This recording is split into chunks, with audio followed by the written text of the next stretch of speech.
আসসালামু আলাইকুম। আমি Rumana Akter, lecturer of trauma nursing college. আজকে আমি একটা প্র্যাকটিক্যাল ক্লাস নেব। আজকের টপিকটা খুবই গুরুত্বপূর্ণ একটা টপিক। আজকের টপিকটা যেরকম আমাদের প্রফেশনাল লাইফে প্রয়োজন হয়, সেরকম ভাবে আমাদের দৈনন্দিন লাইফে খুবই প্রয়োজনীয়। আজকের টপিকের নাম হচ্ছে হ্যান্ড ওয়াশিং। আমরা হ্যান্ড ওয়াশিং তো অনেকেই করি, কিন্তু আমাদের মাঝে আরো অনেকেই আছে যারা হ্যান্ড ওয়াশিংটা কিভাবে প্রপারলি করতে হয় সেটা আমরা জানি না। তো আজকে আমরা শিখবো ওয়ার্ল্ড হেলথ অর্গানাইজেশন থেকে আমাদেরকে কিভাবে হ্যান্ড ওয়াশিং করার জন্য একটা স্ট্যান্ডার্ড পদ্ধতিটা বলা হয়েছে এবং সেটা কি কি। তো ওয়ার্ল্ড হেলথ অর্গানাইজেশনের অনুযায়ী আমাদের হ্যান্ড ওয়াশিং করার জন্য স্টেপ হিসেবে দেওয়া হয়েছে 0 থেকে 11টা স্টেপ। তো আজকে আমরা শিখবো এই 0 থেকে 11টা স্টেপ আমরা কি কি এবং কিভাবে মেনটেন করব। তো প্রথমে দেখে নিচ্ছি যে হ্যান্ড ওয়াশিংটা কিভাবে করতে হয়, সেই চার্ট একটা আমরা দেখিয়ে নিচ্ছি।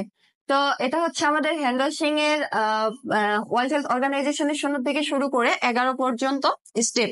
তো প্রথম স্টেপ শুরু করব, তার আগে আমাদের হাতে যদি কোনো ধরনের অর্নামেন্টস অথবা ঘড়ি থাকে, তো আমরা সেই ক্ষেত্রে সেগুলো রিমুভ করে নিব এবং প্রথম স্টেপ শুরু করব। প্রথম স্টেপ জিরোতে শুরু হয়েছে যে আমরা আমাদের হাতটা প্রপারলি ভিজিয়ে নিব।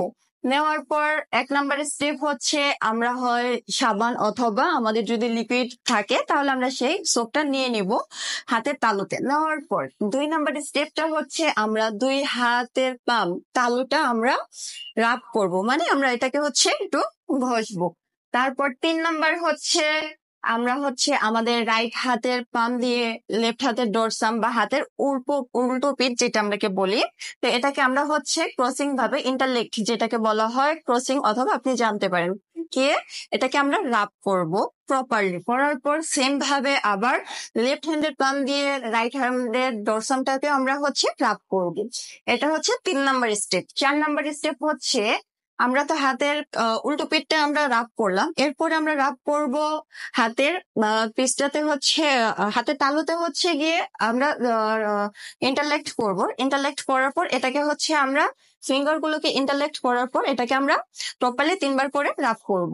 করার পর 5 নাম্বার স্টেপ আমরা হাতের তালু এবং উল্টো পিঠ আমরা দুটাকে রাব করছি এবং ক্লিন করা হয়েছে। তো এখন আমাদের কাজ 5 নাম্বার স্টেপ আমরা ফিঙ্গারের পিসটা যেটা আছে উল্টো পিঠ, সেটাকে আমরা অপর হাতে এটাকে ক্রসিং ভাবে করে নেব। ইন্টারলেক্ট করার পর আমরা লেফট হ্যান্ডের থাম দিয়ে রাইট হ্যান্ডের ফিঙ্গারের পিঠটা আমরা রাব করব। এরকম করে লেফট হ্যান্ড কে উল্টো করে লেফট হ্যান্ডের ফিঙ্গারের পিঠটাকে আমরা রাইট হ্যান্ডের থাম দিয়ে রাব করে নেব। এটা আমাদের 5 নাম্বার পয়েন্ট। তো 6 নাম্বার পয়েন্ট আমাদের অল ফিঙ্গার হয়ে গেছে রাব করা। এখন আমাদের শুধুমাত্র থামটা বাকি। এক্ষেত্রে আমরা কি করব, লেফট হ্যান্ডের থামকে রাইট হ্যান্ডকে দিয়ে আমরা এটাকে রাবিং করব রাউন্ড সার্কেলে।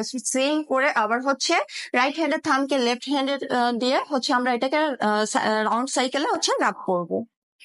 এরপরে এখন শুধুমাত্র আমাদের বাকি আছে নেইলটা খুবই ইম্পর্টেন্ট একটা পার্ট, কারণ আমাদের নেইলের ভিতরে অনেক ধরনের সবসময় জীবাণুটা বহন করে বেশি, এবং এখান থেকে অনেক বেশি জীবাণুটা ছড়িয়ে যায়। এর জন্য আমরা নেইলটাকে ক্লিন করব। এখন নেইলটা ক্লিন করব রাইট হ্যান্ডের নেইলটাকে আমরা লেফট হ্যান্ডের প্লামে এটাকে রাউন্ড সার্কেল করে ক্লিন করব। সেম লেফট হ্যান্ডের নেইলটাকে আমরা রাইট হ্যান্ডের প্লামে রাউন্ড সার্কেল করে ক্লিন করে নেব। এরপর আমাদের 8 নাম্বার স্টেপ। 8 নাম্বার স্টেপ আমাদের হাত সম্পূর্ণ ওয়ার্ল্ড হেলথ অর্গানাইজেশন অনুসারে রাব করা হয়ে গেছে। এরপরে কাজ আমরা আমাদের হাতটাকে পরিষ্কার পানিতে ধুয়ে নেব। পুরো হাত ধোয়ার পর 9 নাম্বার স্টেপ আমাদের হাতের কাছে পরিষ্কার টাওয়াল অথবা টিস্যু থাকবে, সেটা দিয়ে আমরা পুরো হাতটাকে সুন্দর করে ড্রাই করব। ড্রাই করার পর এখানে একটা মোস্ট ইম্পর্টেন্ট পয়েন্ট 10 নাম্বারে, সেটা আমরা আমাদের টেপ অথবা